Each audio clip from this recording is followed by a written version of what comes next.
So we often meet with U.S. policymakers, either in the State Department or Congress people or in the Senate, encouraging them to, publicly pressure the Saudi government on its human rights violations and, publicly call for the release of imprisoned human rights defenders and activists.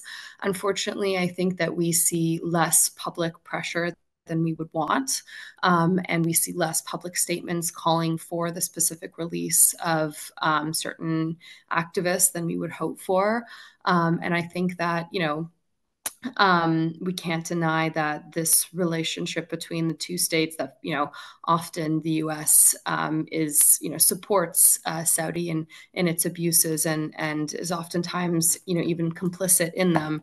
Particularly we produced a report in August about Saudi border guards killing Ethiopian migrants at the border. And we also it came out in this reporting that the U.S. Had supplied, training and equipment to Saudi border guards. So it's difficult, advocacy target to navigate. And the U.S. has their own interests, has their interests that they defend and pursue. I think that for that particular committee and the legislation that we're pushing for. I'm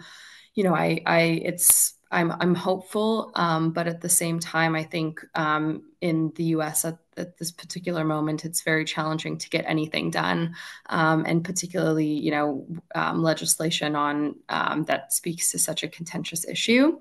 So yeah, we're going to push for it, but it may be challenging.